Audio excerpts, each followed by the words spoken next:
Ibu Kepala Sekolah SD Negeri Sukorno, Ibu Sri Asmi Narsih SPD, dan yang kami hormati rekan-rekan guru dan tenaga pendidikan SD Negeri Sukorno. Selamat pagi Bapak Ibu. Bagaimana kabarnya hari ini? Alhamdulillah baik. Pada kesempatan pagi hari ini kita akan bersama-sama untuk mengikuti kegiatan diskriminasi budaya positif yang akan dipaparkan oleh Bapak Irfan Yudianto selaku PGP Angkatan 9 dari SD kita. Saya, Garcia selaku pembawa acara akan menyampaikan susunan acara pada hari ini, yaitu yang pertama pembukaan, yang kedua sambutan dari Ibu Kepala Sekolah SD Negeri Sukorno, yang ketiga pemaparan penerapan budaya positif di kelas dalam pembelajaran, yang keempat tanggapan dan umpan balik dan refleksi, yang terakhir yaitu adalah penutup. Semoga acara ini dapat berjalan dengan lancar dan berguna bagi kita semua serta untuk peserta didik. Acara yang pertama yaitu pembukaan. Marilah acara kita buka dengan bacaan basmalah bersama-sama. Bismillahirrahmanirrahim. Acara yang kedua yaitu sambutan dari Ibu Kepala Sekolah SD Negeri Sukorno kepada Ibu Sri Asmi Narsih, kami persilahkan.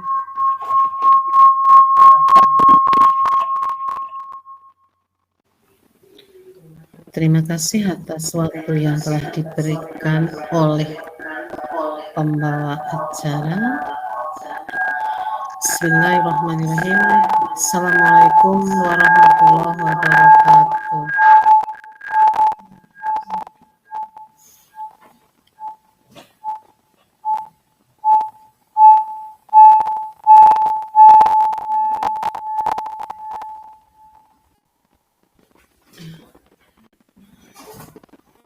Baik Bapak Ibu, pada hari ini Sabtu tanggal 28 Oktober tahun 2023 bertepatan dengan peringatan Hari Sumpah Pemuda. Marilah dengan semangat Sumpah Pemuda kita gelorakan semangat kita dalam melaksanakan proses pembelajaran sehari-hari di kelas bersama siswa. Pertama, mari kita panjatkan puji syukur kepada Allah Subhanahu wa taala yang sampai hari ini, detik ini masih memberikan kenikmatan yang tiada tara pada kita semua, sehingga kita semua dalam keadaan sehat walafiat, tidak kurang suatu apa. Tak lupa salawat dan salam kita sanjungkan ke Nabi Muhammad SAW yang selalu kita nantikan syafaatnya. Semoga kita menjadi umatnya yang mendapat syafaatnya dari dunia sampai di akhirat nanti. Amin. Bapak Ibu, hari ini bertepatan dengan peringatan Sumpah Pemuda. Ada teman kita yang akan menyampaikan paparannya tentang penerapan budaya positif dalam pembelajaran. Tentunya hal-hal yang positif baik di masa lalu, di masa sekarang, dan yang akan datang tentunya akan kita gunakan dalam pembelajaran sehari-hari dan dalam kehidupan kita sehari-hari. Untuk itu, acara hari ini yang merupakan bentuk diseminasi ataupun pengimbasan, penularan atau sebagainya itu akan disampaikan oleh Pak Irfan Yudianto selaku CGP Angkatan 9 untuk memenuhi tugasnya dalam kegiatan di CGP. Semua menginspirasi buat Bapak Ibu semua untuk bisa menjadi CGP di masa yang akan datang dan juga bisa menyerap ilmu di CGP ini meskipun belum menjadi CGP.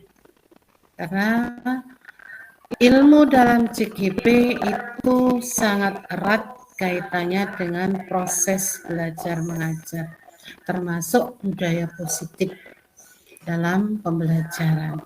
Nah, apa saja budaya positif dalam pembelajaran itu nanti akan disampaikan oleh Pak Irfan dan Bapak Ibu nanti bisa bertanya, berbagi, curhat atau sharing dan sebagainya tentang budaya positif dalam pembelajaran. Mari kita ikuti apa yang akan disampaikan oleh Pak Irfan. Silahkan nanti Bapak Ibu jika akan bertanya tekan tombol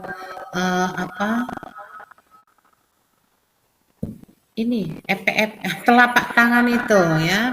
Bisa monggo Bapak Ibu bisa bertanya sejelas-jelasnya supaya bisa membedakan dan menerapkan budaya positif itu dan membedakan antara budaya positif dan budaya negatif yang selama ini kita laksanakan tapi kita tidak merasa, jadi tidak sadar melakukan budaya positif. Mungkin karena kealpaan budaya negatifnya ada. Nah, semoga dengan apa yang nanti disampaikan bisa menambah wawasan kita semua tentang budaya positif di dalam pembelajaran. Itu saja dari saya, semoga apa yang akan disampaikan dapat menjadi inspirasi bagi Bapak Ibu semua. Demikian dari saya. Assalamualaikum warahmatullahi wabarakatuh.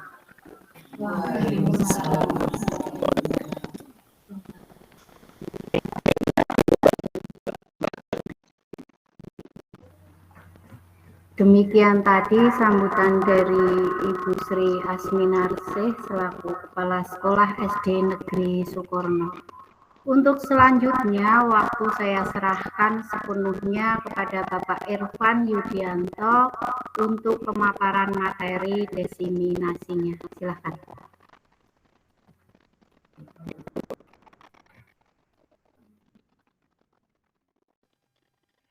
Assalamualaikum warahmatullahi wabarakatuh. Yang terhormat Ibu Kepala SD Negeri Sukorno, Bu Sri Asminarsih SPD, dan yang kami hormati rekan-rekan guru dan tenaga kependidikan SD Negeri Sukorno. Terima kasih atas waktu yang diberikan kepada saya. Selamat pagi Bapak Ibu.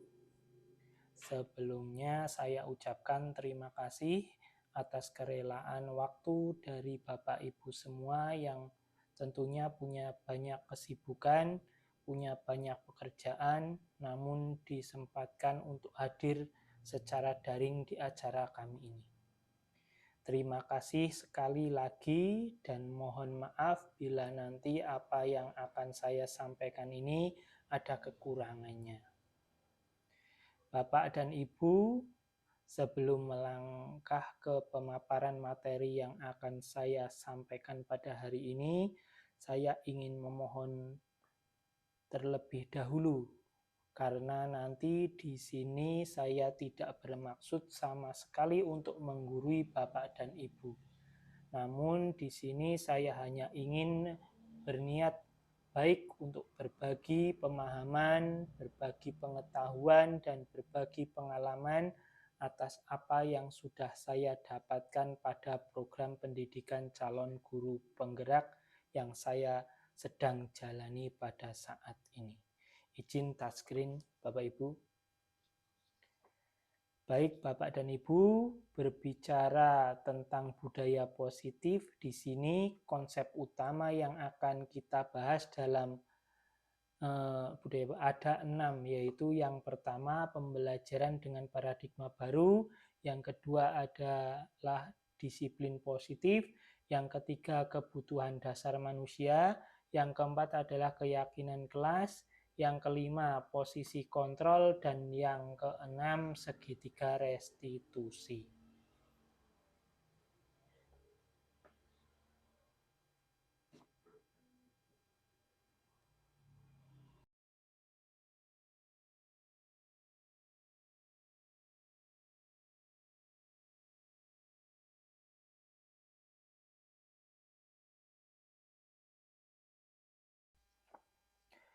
Pembelajaran paradigma baru. Pembelajaran dengan paradigma baru merupakan pembelajaran yang dirancang berdasarkan prinsip pembelajaran diferensiasi, sehingga peserta didik belajar sesuai kebutuhannya berdasarkan tahapan perkembangan sesuai teori psikologi modern untuk mewujudkan profil pelajar Pancasila. Bapak Ibu, selanjutnya di sini kita akan memahami tentang apa itu budaya positif.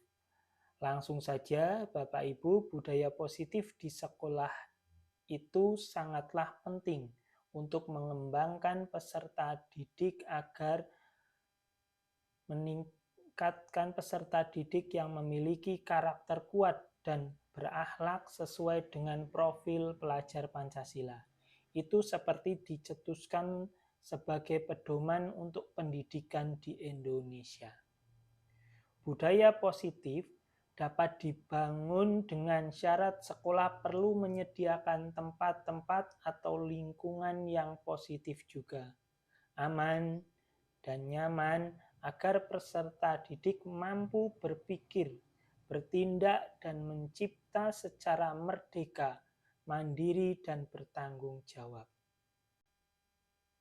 Nah, salah satu strategi yang perlu ditinjau ulang adalah penerapan disiplin yang selama ini dijalankan di sekolah.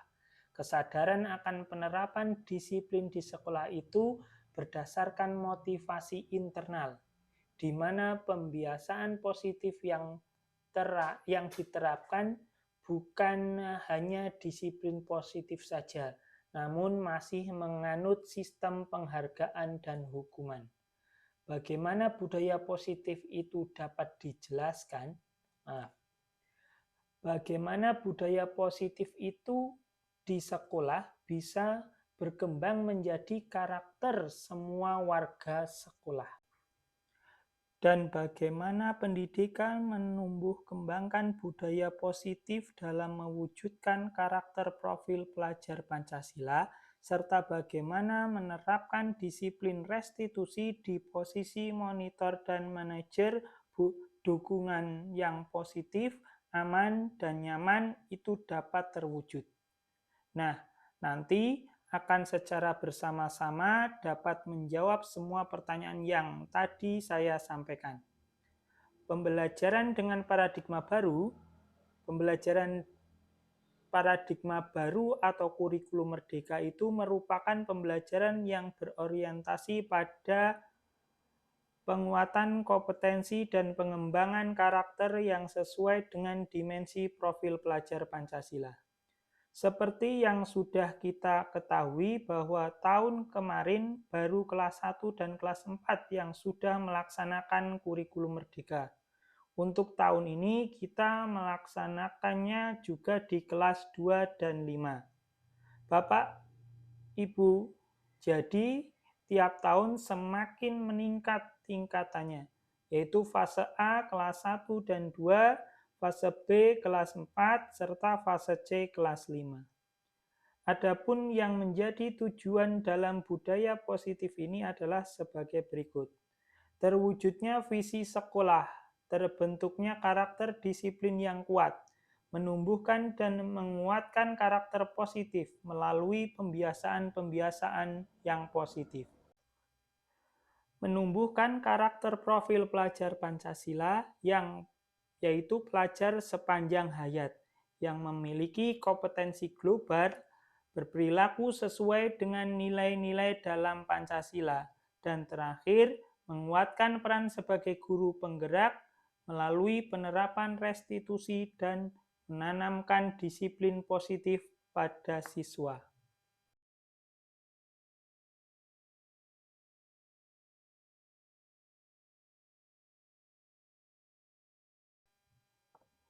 Disiplin positif atau budaya positif menuju profil pelajar Pancasila itu diawali dari 6 hal. 1. Perubahan paradigma stimulus respon. 2. Konsep disiplin positif. 3. Keyakinan kelas. 4. Pemenuhan kebutuhan dasar manusia. 5. Posisi kontrol. Dan 6. Restitusi. Jadi, budaya positif itu merupakan suatu pembiasaan yang bernilai positif, yang di dalamnya terkandung nilai-nilai kebajikan yang diyakini mampu menumbuhkan motivasi secara intrinsik dari warga sekolah maupun anggota masyarakat. Budaya positif perlu sekali dikenalkan dan ditetapkan sejak dini.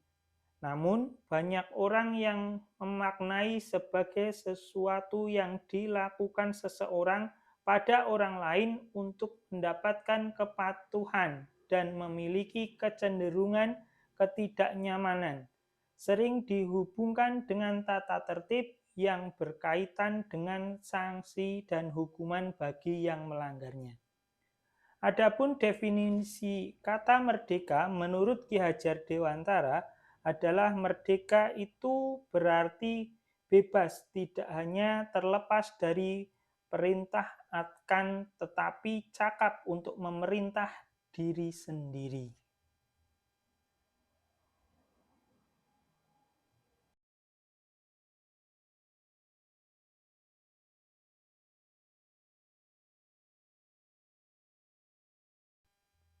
Kebutuhan dasar manusia. Jadi, ada 5, Bapak dan Ibu, kebutuhan dasar manusia berdasarkan teori kontrol. Menyatakan bahwa perilaku manusia memiliki tujuan. Dalam ruang lingkup sekolah, itu adalah yang dimaksud perilaku siswa. Kita sebagai guru pastinya memiliki tujuan dalam hal perilaku siswa. Terkadang kita tidak menyadari bahwa perilaku yang dilakukan pasti memiliki alasan dan tujuan. Jadi, perlu dipahami Bapak Ibu, ketika siswa melakukan perilaku yang tidak baik, maka saat itu siswa memiliki kebutuhan dasar yang harus kita penuhi.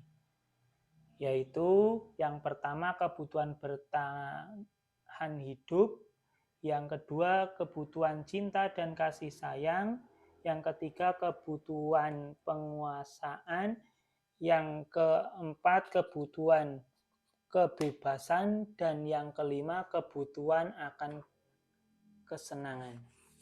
Mari kita bersama-sama menyimak Bapak Ibu video yang ada di tampilan sebagai berikut.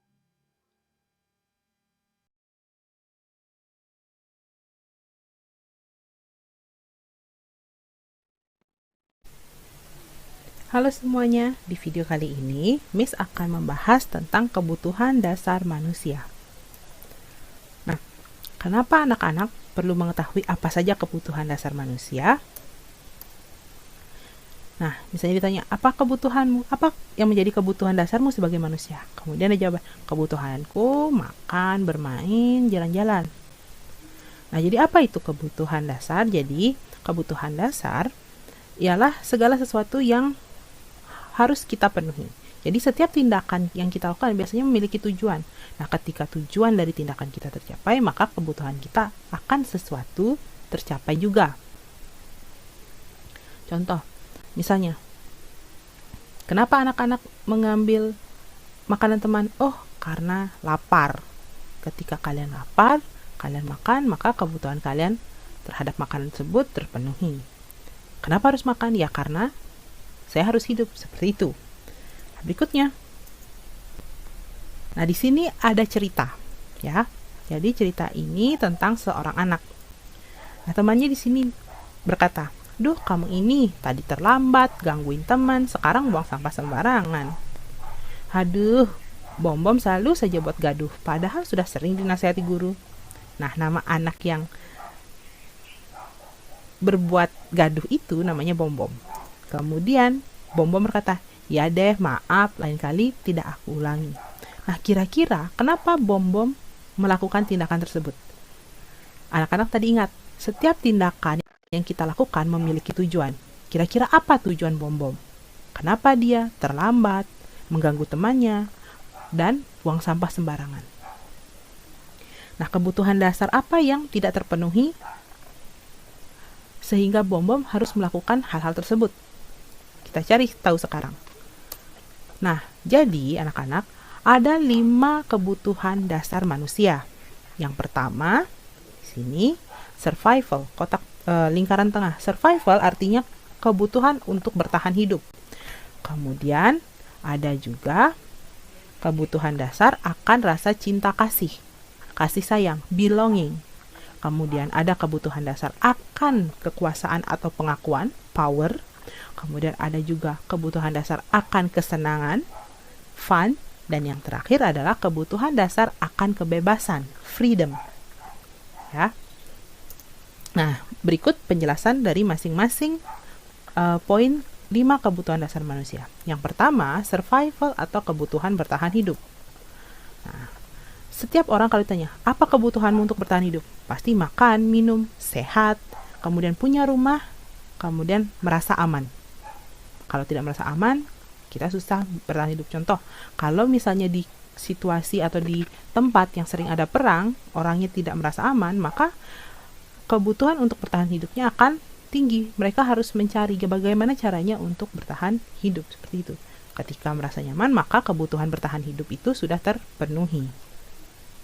Nah, contohnya di sini, jika Bom-Bom tadi melakukan misalnya terlambat ke sekolah, kasus yang pertama, karena dia harus membantu ibunya yang berjualan di pasar, maka kebutuhan dasar yang tidak terpenuhi dan harus dicari oleh Bom-Bom adalah kebutuhan bertahan hidup. Kenapa? Karena dia harus membantu ibunya dulu berjualan di pasar supaya dapat uang, bisa beli makanan, dan tidak kelaparan. Jadi ada tindakan atau ada penyebab di balik tindakan Bom-Bom terlambat ke sekolah.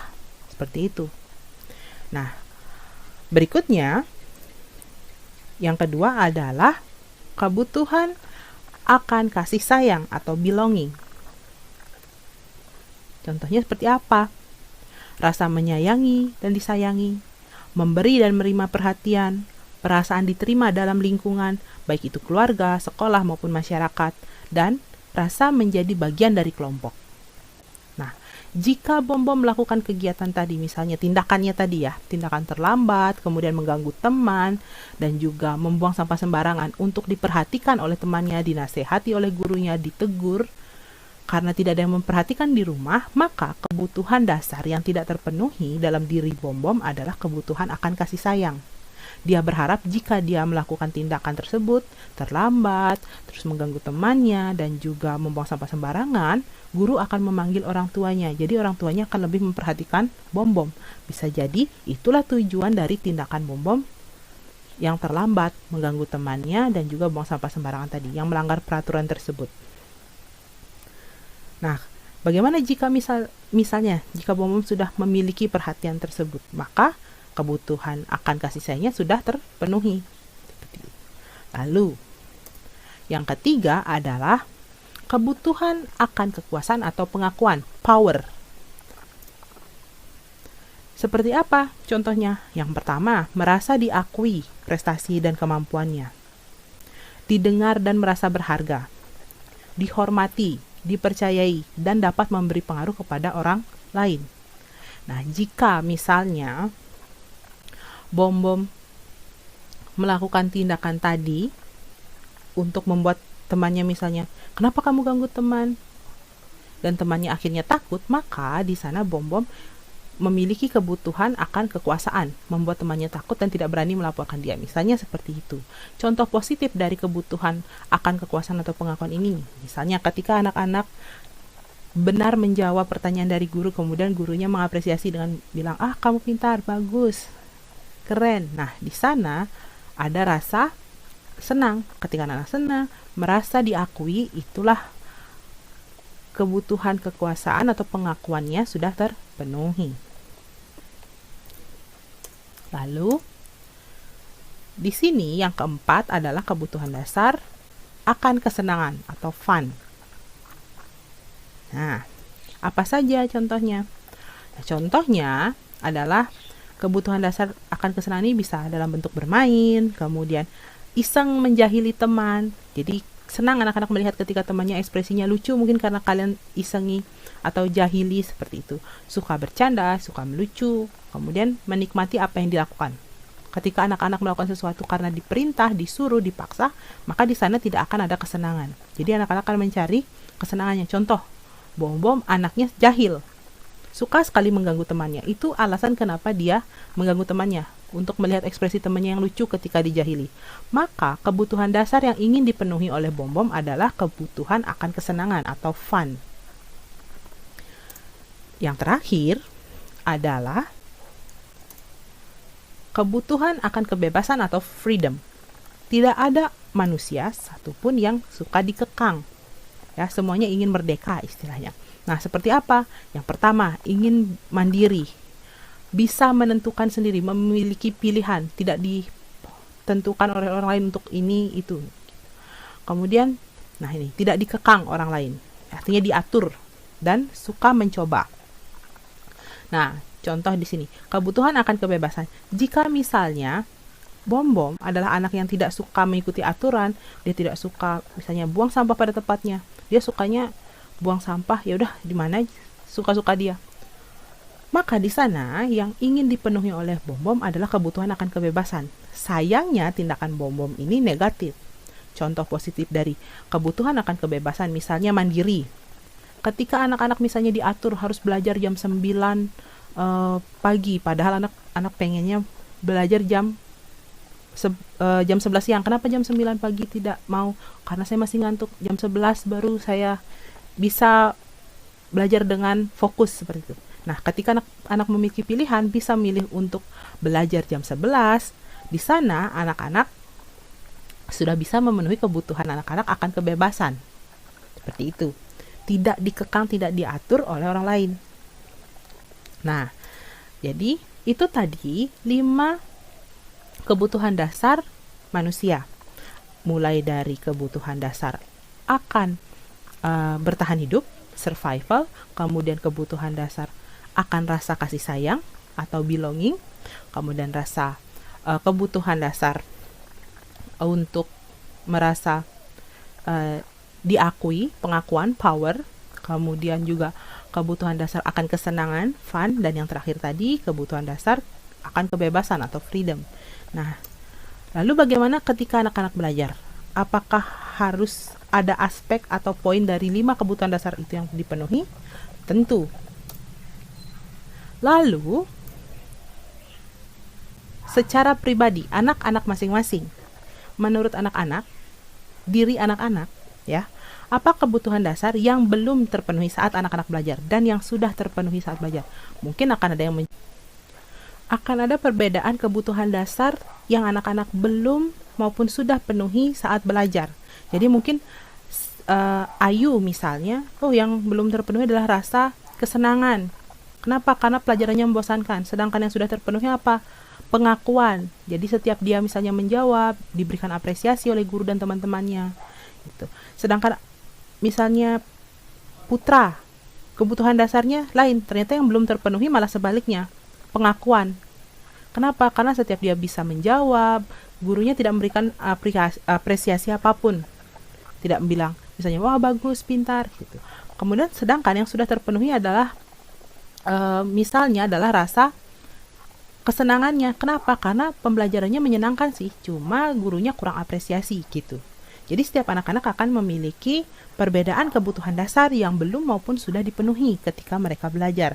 Nah, untuk mengetahui agar Miss tahu apa kebutuhan dasar anak-anak yang sudah maupun belum dipenuhi ketika pembelajaran, maka anak-anak nanti akan mengisi link Google Form sesuai dengan apa yang sudah Miss jelaskan tadi dan apa yang anak-anak rasakan, apa yang sudah ya saya rasakan selama belajar, apa yang belum ya, gitu.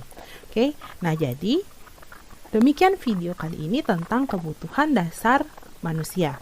Sampai berjumpa di video berikutnya. Itu tadi video terlengkapnya tentang kebutuhan dasar manusia. Jadi yang tadi kita maksud adalah perilaku manusia memiliki tujuan dan dalam ruang lingkup sekolah, yaitu tujuannya tentang perilaku siswa. Jika 5 kebutuhan dasar manusia itu terpenuhi pada murid, pasti tujuan kita sebagai pendidik di sekolah juga akan tercapai. Nah, selanjutnya motivasi perilaku manusia menurut Diane Gossel. Dalam bukunya Restituting School Discipline menyatakan ada 3 alasan motivasi perilaku manusia. Jadi, kenapa manusia punya perilaku itu ada 3 alasan. Yang pertama, untuk menghindari ketidaknyamanan atau hukuman. Yang kedua, untuk mendapatkan imbalan atau penghargaan dari orang lain. Yang ketiga, untuk menjadi orang yang mereka inginkan dan menghargai diri sendiri. Dengan nilai-nilai yang mereka percaya, dari ketiga motivasi perilaku manusia dalam mewujudkan disiplin positif itu, yang harus ditanamkan dalam murid-murid adalah motivasi yang keberapa, Bapak Ibu? Ya, yang ketiga, karena dengan memiliki motivasi tersebut, mereka telah memiliki motivasi intrinsik yang berdampak jangka panjang. Motivasi yang tidak akan terpengaruh pada adanya hukuman.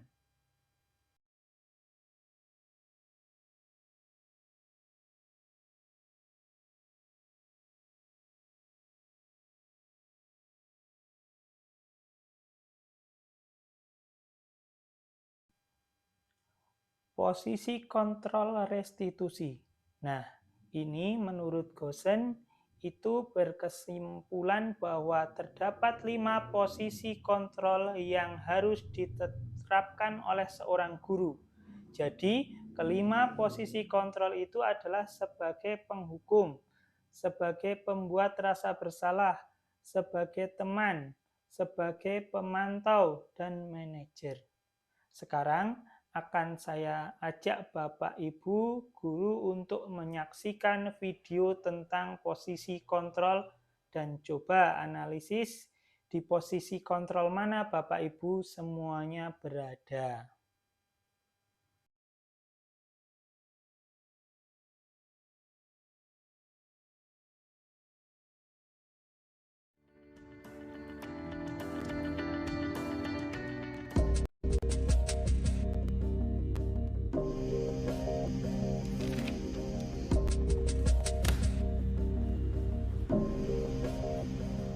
Naren! Sini kamu! Selamat pagi, Bu. Selalu terlambat.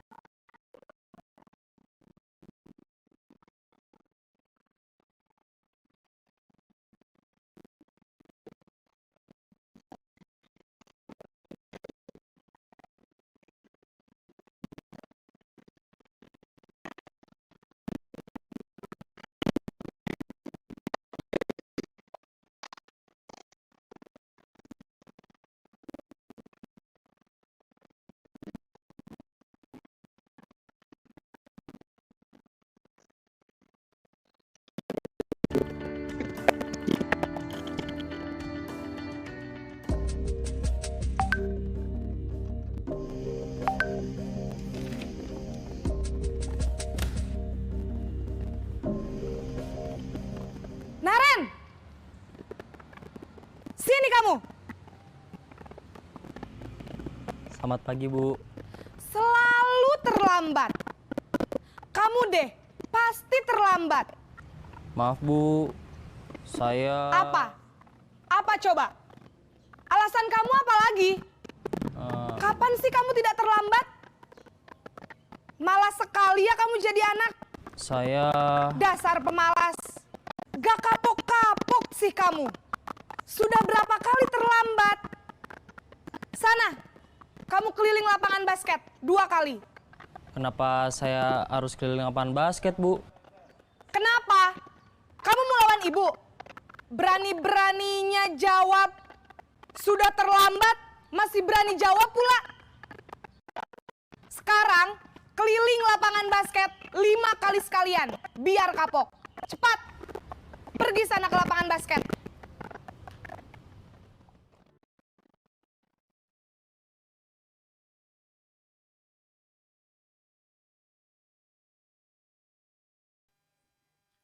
Dalam video tadi, guru memposisikan sebagai apa Bapak Ibu? Ya, penghukum. Jadi, seorang penghukum itu biasanya menggunakan hukuman fisik atau verbal yang biasanya dilakukan penghukum menghardik, menunjuk-nunjuk, menyakiti, bahkan menyindir. Dampak pada murid dari seorang penghukum itu adalah perilaku kontrol negatif. Jadi seperti murid akan mengulangi kesalahan berulang kali, menjadikan perilakunya agresif. Lanjut ke video yang kedua.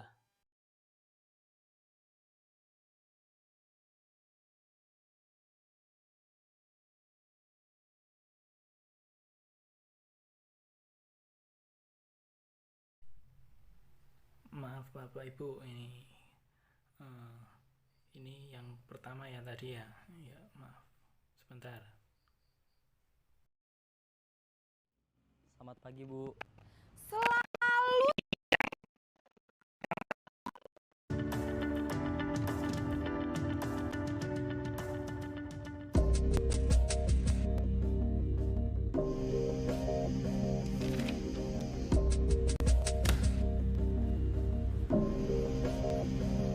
Naren!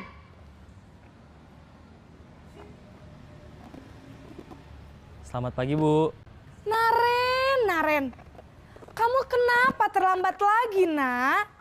Ya Tuhan, Naren. Kamu senang ya bikin ibu susah ya? Kalau kamu terlambat lagi, nanti ibu yang ditegur bapak kepala sekolah, Nak. Disangka ibu tidak bisa membina kamu. Duh, gimana ini? Maaf, Bu. Duh, Gusti Naren. Kamu suka ya kalau ibu ditegur bapak kepala sekolah? Terus, sekarang ibu harus tulis apa ini di buku absen? Ini kamu sudah sering terlambat loh. Ibu harus apa coba? Maaf, Bu. Maaf sekali. Ya sudah, lain kali jangan bikin ibu susah lagi ya, Nak ya. Ibu tidak akan kuat lagi kalau kamu begini terus. Bisa jantungan kalau ibu ditegur bapak kepala sekolah. Sana cepat ke kelas. Maaf ya, Bu. Maaf sekali. Itu tadi posisi kontrol sebagai apa? Terima kasih responnya. Membuat rasa bersalah, jadi pada posisi ini biasanya guru akan bersuara lebih lembut yang biasa dilakukan pembuat merasa bersalah. Itu biasanya berceramah, menunjukkan kekecewaan mendalam. Tapi dampak bagi murid yang membuat rasa bersalah itu adalah murid akan merasa rendah diri, merasa gagal dan tidak berharga. Lalu yang posisi ketiga.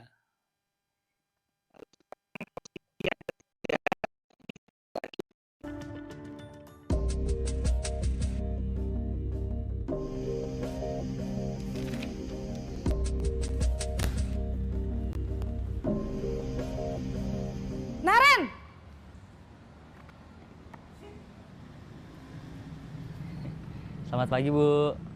Wah, sudah jam berapa ini, Nak? Terlambat lagi ya, sayang? Iya, Bu. Habis ibu saya lupa bangunkan saya, Bu. Kamu malah menyalahkan ibu kamu. Kamu bukannya anak yang larinya paling kenceng. Kok terlambat sih? Iya, Bu. Saya memang terlambat bangun tadi. Jadi, biarpun saya lari kencang, tetap gak kekejar, Bu. Ya sudah sana. Nanti lain kali larinya lebih kenceng lagi ya. Biar gak terlambat lagi. Bikin seneng ibu. Demi ibu. Bisa kan? Bisa lah, Bu. Ya sudah sana masuk kelas. Ibu beresin urusan absen kamu. Kamu ini ada-ada saja. Jadi posisi yang ketiga adalah sebagai teman. Jadi pada posisi ini tidak akan menyakiti murid, namun selalu berupaya mengontrol. Mengontrol murid melalui pendekatan persuasi yang biasa dilakukan sebagai teman. Maksudnya guru sebagai teman itu adalah membuat alasan-alasan untuk murid-muridnya. Dampak pada murid itu, murid akan tergantung, tidak mandiri, dan tidak bisa memutuskan keputusannya sendiri. Lanjut ke video yang keempat.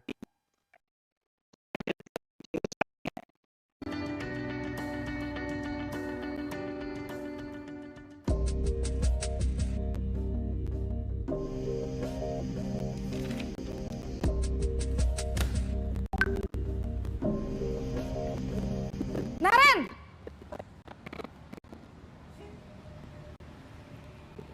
Selamat pagi, Bu. Naren, apa peraturan sekolah kita tentang jam berapa kita harus masuk sekolah, Nak? Kita harus di sekolah jam 7, Bu. Iya, betul. Sekarang sudah jam 7.20. Naren sudah tahu konsekuensinya jika terlambat hadir. Paham, Bu. Saya harus tinggal kelas pas jam istirahat selama 20 menit. Iya, benar. Konsekuensinya demikian. Jadi nanti jam 9.30 pas istirahat, kamu harus tinggal di kelas, kerjakan tugas tambahan untuk ketertinggalan kamu, ya? Baik, Bu.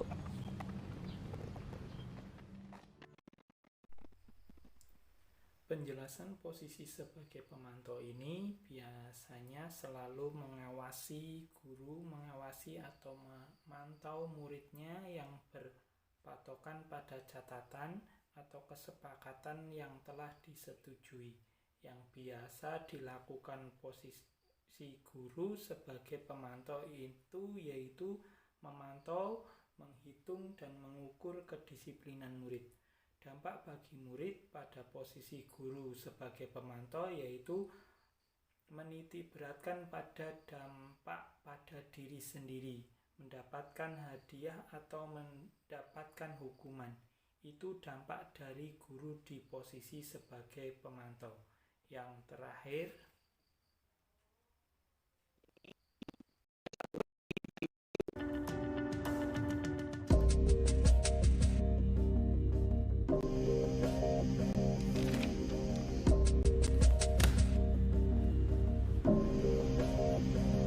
Naren!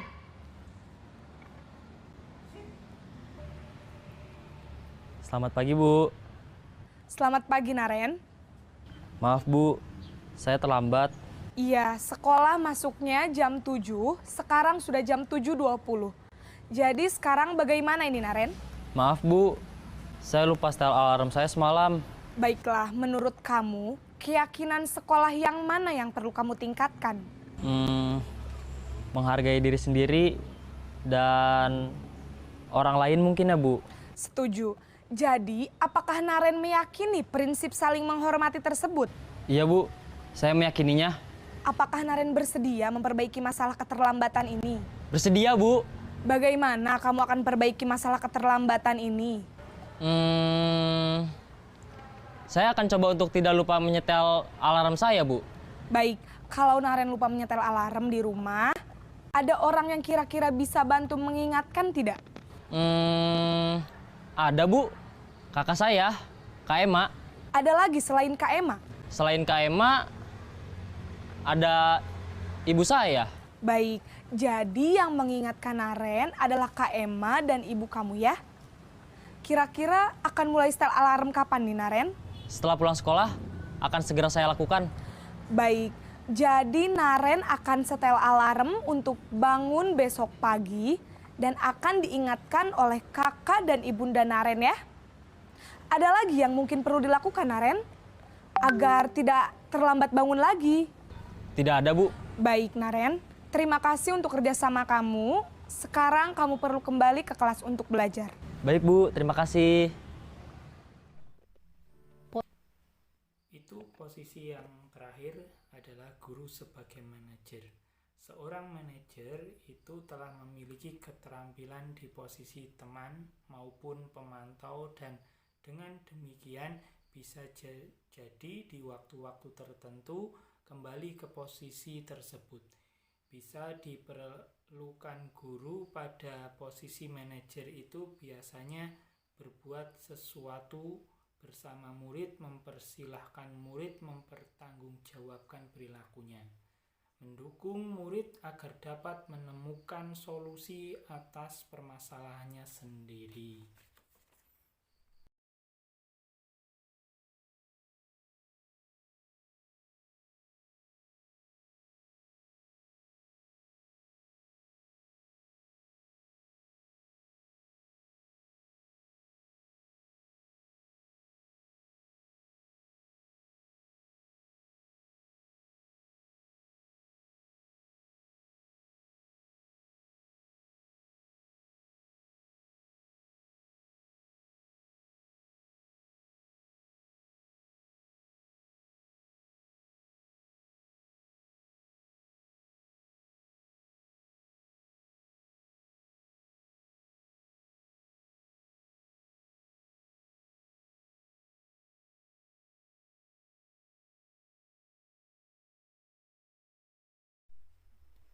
Nah, demikian Bapak Ibu yang posisi 5 kontrol restitusi.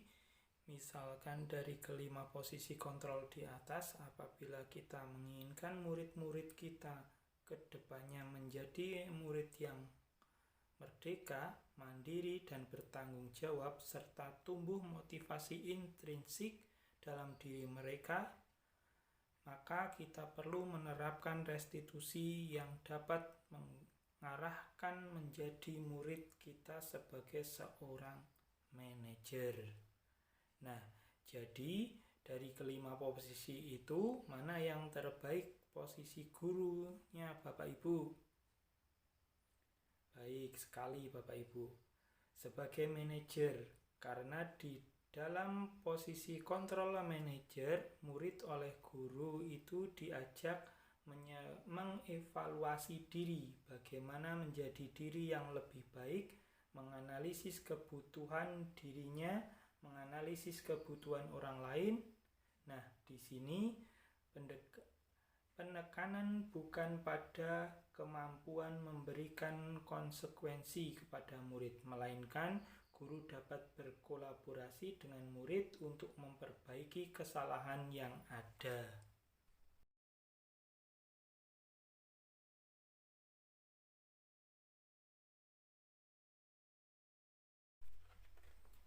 Keyakinan kelas.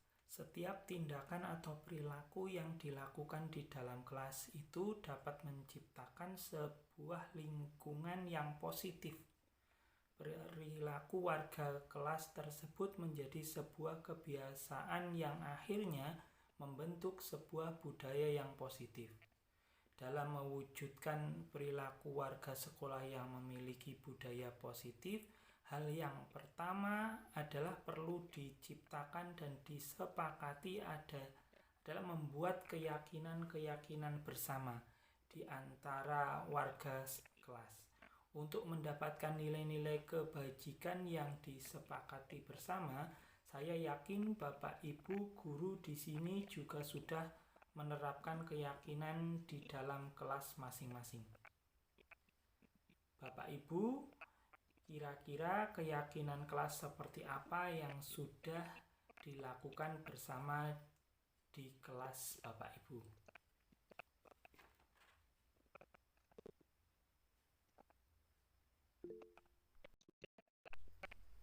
Oh ya, monggo Bu Ayu bisa menjawab. Ya, terima kasih atas kesempatannya. Jadi keyakinan kelas yang sudah saya lakukan di kelas itu salah satunya tentang kebersihan kelas.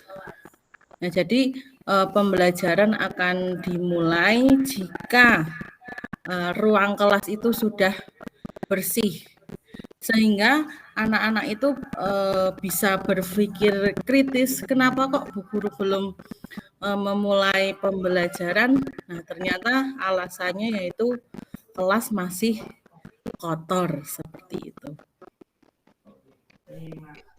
Terima kasih atas contoh keyakinan yang sudah disampaikan. Di kelas lainnya mungkin juga seperti itu, memiliki keyakinan kelas masing-masing. Jadi, dengan keyakinan itu murid-murid memiliki nilai-nilai kebajikan agar menerapkannya di dalam kelas. Ini beberapa contoh dari keyakinan kelas yang sudah saya lakukan bersama di kelas 5 pada tahun ini. Ini dokumennya.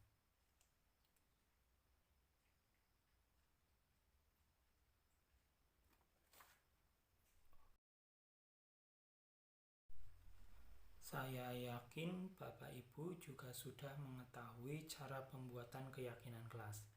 Saya sampaikan sedikit untuk mengingatkan kembali cara pembuatan keyakinan kelas.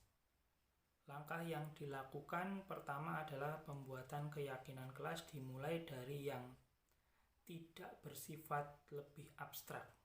Terus keyakinan kelas dituliskan berupa pertanyaan yang universal. Jadi kita tanyakan kepada murid pertanyaan-pertanyaan seperti misalnya, kira-kira kalau misalkan kita punya kelas yang kotor, kita harus bagaimana ya? Lalu yang ketiga, keyakinan kelas hendaknya tidak terlalu banyak. Nanti kalau terlalu banyak itu malah tidak mudah dilaksanakan. Kalau keyakinan kelas banyak itu malah jadi lupa. Lalu sesuai dengan kondisinya. Nah, ini contoh kata-kata keyakinan kelas yang sudah dibuat di kelas 5. Setiap anggota kelas perlu belajar dengan senang, melakukan tugas, saling menghargai dan merasa aman. Dan kami meyakini bahwa sangat penting untuk mengerjakan tugas dan pekerjaan yang telah ditentukan. Di sini ada kata-kata meyakini. Nah, sekarang kesepakatan dan keyakinan itu perbedaannya apa ya? Coba Bapak Ibu bisa berpendapat dengan raise hand.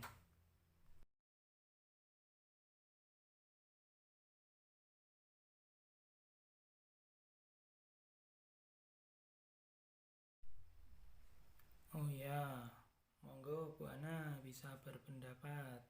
Persilahkan.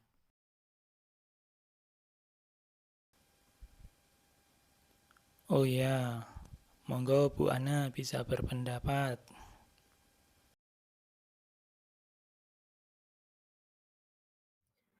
Terima kasih kepada Pak Irfan. Saya akan mencoba menanggapi dari pertanyaan tadi. Untuk kesepakatan dan keyakinan, memang sepintas dua kata tersebut memiliki makna yang mungkin mirip. Namun menurut saya kalau kesepakatan itu adalah sesuatu yang ingin kita sepakati saja sehingga tidak mendalam. Karena tidak terlalu mendalam, mungkin kadang-kadang hal tersebut masih bisa untuk dilanggar. Sedangkan keyakinan itu memiliki sesuatu yang diyakini dan dipercayai.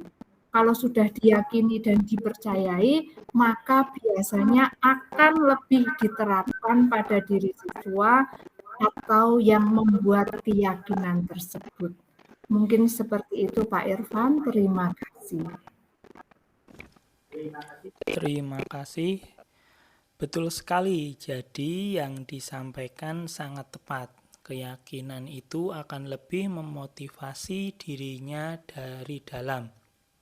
Jadi motivasi secara intrinsik seseorang atau murid kita akan lebih tergerak untuk bersemangat menjalani keyakinan tersebut. Bapak dan Ibu, selanjutnya konsep utama budaya positif yaitu segitiga restitusi. Restitusi di sini adalah merupakan proses menciptakan kondisi bagi murid untuk memperbaiki kesalahan mereka sehingga mereka dapat kembali pada kelompok mereka dengan karakter yang kuat. Restitusi bukan untuk menebus kesalahan, melainkan sebuah tawaran goal dan bukan paksaan. Restitusi di sini berfokus pada solusi dan dapat mengembalikan murid yang berbuat kesalahan pada kelompoknya. Di sini Bapak dan Ibu, kegiatan restitusi dimaksudkan apabila ada peserta didik kita yang melanggar keyakinan kelas kita, bagaimana cara kita membantu peserta didik itu untuk memecahkan masalah tersebut sehingga dia tidak melakukan kesalahan tersebut lagi. Bapak dan Ibu, di sini saya sudah menerapkan dan sudah mencoba melakukan yang namanya kegiatan tahapan restitusi, di mana langkah-langkahnya adalah menstabilkan identitas, memvalidasi tindakan yang salah, dan menanyakan keyakinan.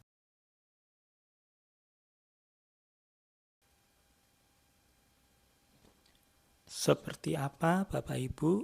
Di sini ada salah satu contoh skenarionya. Nah, sebagai guru di sini kita harus membantu menyelesaikan masalah tersebut dengan baik, dengan tahapan restitusi. Ini contoh dari hal yang sudah saya lakukan.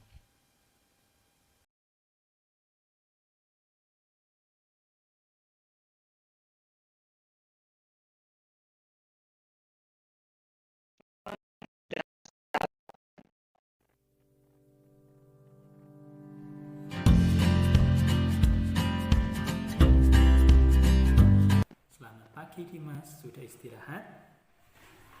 Oh tidak, sudah. Tahu tidak kenapa Pak Guru panggil Dimas ke sini? Tidak, Pak. Tadi Dimas berangkat ke sekolah jam berapa? Jam 7.15. Di sekolah kita masuknya jam berapa? Jam 7.15. Artinya Dimas datang ke sekolahnya tepat waktu atau terlambat? Terlambat, Pak. Ya, terlambat. Ini perbuatan yang baik atau tidak baik? Tidak baik, Pak. Tidak baik ya. Setiap manusia pasti pernah berbuat kesalahan, termasuk Pak Irfan. Pak Irfan juga pernah terlambat saat menghadiri sebuah acara. Tapi di sini Pak Irfan bukan mau mencari siapa yang salah, tapi Pak Irfan mau membantu Dimas untuk mencari solusi terhadap masalah keterlambatan Dimas datang ke sekolah. Iya, Pak. Dimas pasti punya alasan kenapa terlambat datang ke sekolah. Coba ceritakan sama Pak Irfan. Karena tidurnya kemalaman, Pak. Jam berapa Dimas tidur tadi malam? Jam 9, Pak. Tidurnya kemalaman. Itu belajar atau ngapain? Nonton TV sama main handphone, Pak. Nonton TV sama main handphone. Akhirnya karena tidurnya kemalaman, bangun jadi kesiangan. Betul? Betul, Pak. Baik. Dimas masih ingat dengan keyakinan kelas atau kesepakatan kelas yang sudah dibuat pada pertemuan awal semester lalu? Ingat, Apa itu, Nak? disiplin dan tepat waktu. Dimas yakin tidak? Disiplin dan tepat waktu itu penting untuk kita. Yakin. Baik, sekarang apa yang harus Dimas lakukan supaya Dimas datang ke sekolahnya tidak terlambat? Bisa tepat waktu dan disiplin. Tidur harus lebih awal. Terus apa lagi, Nak? Terus memasang alarm. Pasang alarm. Oke. Tidur lebih awal Jam berapa? Jam 8. Kalau sebelumnya jam 9, sekarang jam 8. Oke. Kemudian apa lagi? Pasang alarm. Baik, pasang alarmnya sebelum salat subuh ya, supaya Dimas bisa melakukan salat subuh. Oke? Dimas sudah tahu apa yang harus dilakukan. Sudah. Kapan mau memulainya? Mulai hari ini. Baik, berarti mulai hari ini Dimas harus melakukan perbuatan itu untuk menjadi lebih baik, menjadi anak yang disiplin dan tepat waktu. Dimas bisa? Bisa. Oke, Dimas pasti bisa menjadi anak yang lebih baik. Sekarang Dimas boleh melanjutkan istirahat. Itulah tadi Bapak dan Ibu tahapan-tahapan restitusi yang sudah saya lakukan di kelas saya. Tahapannya yang saya lakukan adalah menstabilkan identitas peserta didik, di mana menstabilkan identitas ini dengan menanyakan dan memberi gambaran bahwa kesalahan itu tidak hanya Dimas yang melakukannya, jadi semua orang pasti pernah berbuat salah, bahkan Bapak guru pun pasti pernah berbuat salah. Namun demikian, bagaimana cara kita memvalidasi tindakan yang salah tersebut? Bagaimana cara kita menemukan atau mencari solusi agar Dimas tidak lagi berbuat kesalahan yang sama? Kemudian yang terakhir, tahapannya adalah menanyakan keyakinan. Jadi dari kesepakatan kelas yang sudah kita buat tadi dan kita menempelkannya di kelas kita, bahwa kita sudah meyakini adanya keyakinan kelas, disitulah kita melakukan langkah-langkah segitiga restitusi. Mungkin itu Bapak dan Ibu tentang konsep-konsep utama budaya positif yang sudah saya paparkan, yang sudah saya sebarkan, yang sudah saya diseminasikan kepada Bapak dan Ibu. Bapak dan Ibu guru, baik sebagai kesimpulan dari diseminasi pada hari ini, bagaimana budaya positif itu harus dibangun untuk menumbuhkan motivasi internal, melaksanakan disiplin positif bagi murid yang nantinya akan berpengaruh terhadap dorongan visi dan misi sekolah kita. Bagaimana kita membangun budaya positif tentu saja tidak bisa dilakukan sendiri, melainkan seluruh stakeholder yang ada di sekolah kita ini. Yang mana yang dimaksud adalah kepala sekolah, guru, tenaga pendidikan, dan murid itu sendiri. Bahkan dibutuhkan juga dukungan dari luar, yang mana dukungan dari luar itu adalah dukungan orang tua dan komite sekolah. Jadi itulah Bapak dan Ibu sebagai harapan saya pribadi setelah saya memberikan informasi, menyebarkan informasi akan pentingnya budaya-budaya positif, akan pentingnya pembiasaan-pembiasaan positif yang kita lakukan di sekolah ini. Marilah kita bersama-sama belajar secara berproses, bekerja sama dengan baik, bekerja sama dan berkolaborasi dengan baik demi untuk meningkatkan karakter-karakter atau mutu pendidikan di sekolah tercinta kita ini. Bagaimana kita kembali kepada tujuan kita sebagai seorang pendidik untuk menciptakan generasi penerus bangsa yang hebat, yang mandiri, yang memiliki karakter yang kuat sesuai dengan profil pelajar Pancasila. Mungkin seperti itu Bapak dan Ibu. Kita lanjut ke sesi penguatan atau pertanyaan. Monggo, dipersilahkan Bapak Ibu yang mau tanya.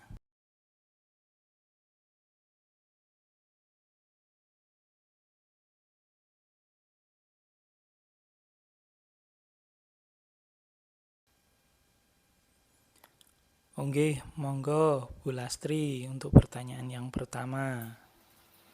Saya Pak Irfan mau bertanya.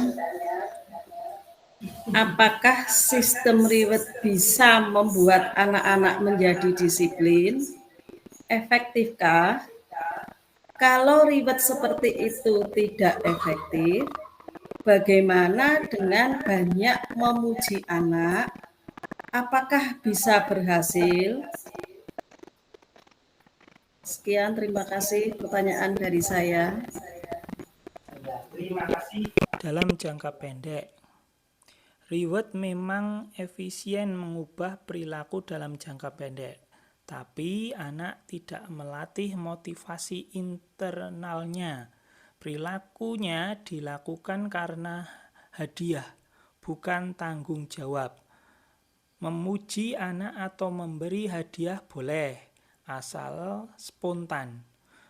Tujuannya untuk mengekspresikan emosi orang tua, bukan untuk memanipulasi dan mengontrol. Memberi dukungan dan hadiah untuk anak tidak dijanjikan di awal sebagai iming-iming perilaku. Tidak menjadi alat tawar agar anak tidak ketergantungan. Yang penting juga adalah dukungan pada anak dilakukan bukan hanya saat ia berhasil atau menang, tapi justru saat gagal, menunjukkan usaha keras.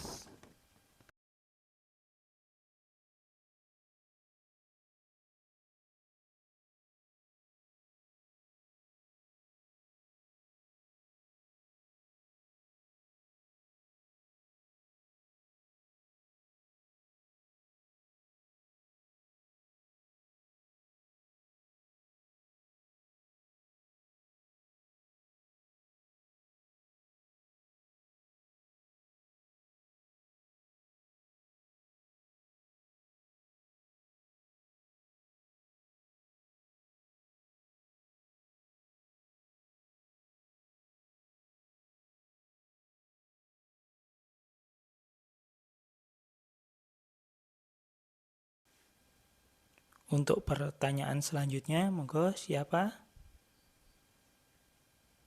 Oh ya, Bu Siti Yubaidah, monggo, saya persilahkan. Ya, terima kasih waktu yang diberikan kepada kami. Saya mau bertanya, kemungkinan nanti pertanyaan saya entah baik entah tidak. Saya ingin bertanya saja.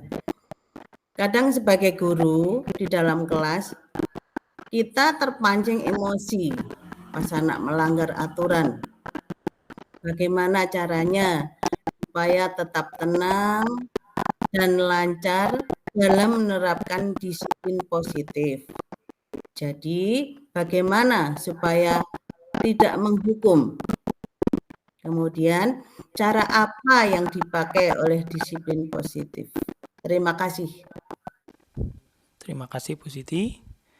Kalau kita terpancing emosi, berarti kita merespon pada kebutuhan kita, bukan kebutuhan anak. Ini biasanya karena punya perasaan negatif. Emosi misalnya karena asumsi atau label negatif kepada anak, sengaja ataupun anak itu nakal, atau kita tidak ada waktu untuk melayani mereka. Tenangkan diri dulu sebelum proses disiplin positif. Penting diingat bahwa setiap perilaku pasti ada tujuan atau niatnya. Perilaku anak untuk memenuhi kebutuhannya bukan untuk membuat orang tua emosi. Kalau melihat dengan positif, tidak hanya pada perilaku, maka akan lebih mudah untuk tenang dan fokus pada apa yang dibutuhkan anak saat menerapkan disiplin positif. Disiplin positif tujuannya anak belajar mengendalikan diri sesuai tujuannya dan nilai yang dipercayai bersama di rumah dan di sekolah. Langkah awal disiplin positif membahas dan menyepakati apa yang jadi tujuan bersama. Nilai apa saja yang dipercaya untuk dijaga, serta peran anak dan orang tua. Kesepakatan bersama dilakukan sejak awal, didasari komunikasi yang baik. Sepakati juga konsekuensi serta apa yang akan dilakukan orang tua dan anak saat dilanggar. Kalau sudah ada kesepakatan bersama, maka saat anak melanggar dan pastinya anak belajar akan melakukan kesalahan, bisa jadi dasar diskusi. Apa yang kamu lakukan? Apa kebutuhanmu yang terpenuhi? Apakah kamu mengganggu kebutuhan orang lain dengan perilaku ini? Apa kamu butuh bantuan? Kesepakatan bersama perlu dinyatakan dengan positif dan melibatkan anak dalam prosesnya agar dipahami. Pilih hanya kesepakatan yang penting dan bisa dilaksanakan. Untuk lebih mendalam lagi, nanti kita bisa berkolaborasi bersama. Untuk selanjutnya, kegiatan refleksi kepada Ibu Kepala Sekolah untuk memberikan refleksi kepada saya pribadi dalam kegiatan diseminasi pada hari ini. Monggo Ibu Sri.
Assalamualaikum warahmatullahi wabarakatuh. Bapak Ibu, itu tadi diseminasi yang dipaparkan oleh Pak Irfan tentang budaya positif dalam pembelajaran. Kalau tadi kita cermati dalam paparan, baik dari teori-teori yang sudah disampaikan oleh para ahli, kemudian ada beberapa contohnya, ada videonya. Ternyata apa yang kita lakukan itu masih ada yang negatif, tapi ada yang positif. Kenapa? Kita sebagai manusia ya, kalau melihat anak-anak didik kita terkadang timbul langsung emosi marah, itu wajar. Tetapi kita juga selalu menjadi partner dari siswa itu untuk membenahi hal-hal yang negatif yang ada pada diri anak. Dan termasuk itu juga membenahi budaya yang negatif ada pada diri kita. Nah, tadi sudah disampaikan oleh Pak Irfan, saya cermati bahwasanya apa yang ada di dalam tayangan tadi sudah Bapak Ibu melaksanakan di sekolah ini. Sudah dilaksanakan dari keyakinan menjadi kesepakatan. Ya, tadi ada sampaikan kesepakatan dengan keyakinan dipadukan sudah menjadi suatu keyakinan sehingga menimbulkan budaya positif di mana siswa itu akan selalu ingat jika dia melakukan kesalahan atau hal-hal yang tidak sesuai, itu akan segera menyadari. Kemudian tugas kita sebagai guru tentunya paling tidak kita memberi contoh kepada siswa-siswa kita bagaimana kita menerapkan budaya positif, kemudian meyakini kesepakatan-kesepakatan yang sudah dilakukan bersama. Nah, sekarang saya ingin bertanya, apakah Bapak Ibu dalam menerapkan budaya positif itu sudah sesuai dengan kesepakatan dan keyakinan yang ada di dalam kelas Bapak Ibu masing-masing? Sudah ya? Kemudian tadi Pak Irfan dalam menyampaikan paparannya, apakah di dalam menyampaikan paparan tadi masih ada yang mengganjal untuk disampaikan? Sudah jelas. Sehingga dalam pelaksanaan pembelajaran selanjutnya, saya harap dan kita harap semua bisa membangun budaya positif itu lebih baik lagi dari apa yang sudah disampaikan. Contoh-contohnya itu dapat diterapkan minimal pada diri kita sendiri dulu, kemudian baru pada anak-anak. Untuk Pak Irfan, monggo itu nanti dibangun, dikembangkan lagi keyakinan dan kesepakatan yang ada di dalam sekolah, di dalam kelas pada saat pembelajaran. Memang tidak perlu banyak, karena kalau banyak sering anak bingung, saya sudah melakukan yang mana. Jadi intinya keyakinan itu diambil pada poin-poin yang bisa membangun karakter siswa sesuai profil pelajar Pancasila. Itu dari saya sedikit penekanan dari apa yang disampaikan tadi, bahwasanya tidak semua pujian ataupun hadiah itu akan menjadi manfaat yang baik bagi siswa. Karena apa? Bagi siswa yang mendapat hadiah akan senang, tetapi bagi siswa yang tidak mendapat hadiah akan merasa iri, sedih ya. Kenapa kok bukan saya seharusnya dapat itu. Ya, akan terjadi gejolak batin di dalam diri mereka. Maka kita harus hati-hati dalam memberikan hadiah, baik itu berupa kata-kata maupun berupa barang-barang, supaya tidak terjadi miskomunikasi, salah dalam menerimanya bagi anak-anak yang tidak bisa mendapat hadiah. Kalau dulu ya ini hadiahnya. Sekarang kita harus lebih hati-hati ya, karena itu akan menjadi bumerang bagi kita. Insya Allah dalam tadi yang sudah disampaikan sudah bagus. Pak Eva menyampaikannya dengan jelas, sesuai dengan contoh-contohnya, baik gambar maupun video, sudah dijelaskan dengan teliti, cermat, dan diterima oleh teman-teman audiensi di sini yang satu persatu bisa mengungkapkan untuk mendapat penjelasan lebih lanjut, dan Pak Irfan sudah dapat menyampaikan, menjelaskan dengan jelas perbedaan dan persamaannya. Semoga ini bisa menjadi momen yang sangat berarti bagi Pak Irfan sendiri khususnya dan Bapak Ibu guru semuanya. Itu saja dari saya, sedikit penetrasi dari kegiatan hari ini. Semoga besok bisa dilaksanakan oleh Bapak Ibu yang lain. Bu, saya ingin menyampaikan presentasi tentang praktik baik Bapak Ibu di kelas. Oke, sekarang Pak Irfan tentang budaya positif dalam pembelajaran. Mungkin Bapak Ibu guru yang lain ada lagi hal-hal yang dalam pembelajaran disampaikan. Itu nggih. Demikian dari saya. Akhir kata, Assalamualaikum. Waalaikumsalam warahmatullahi wabarakatuh. Terima kasih kepada Ibu Kepala Sekolah atas refleksi yang diberikan dan terima kasih atas waktu yang Bapak Ibu sisihkan untuk mengikuti kegiatan diseminasi ini.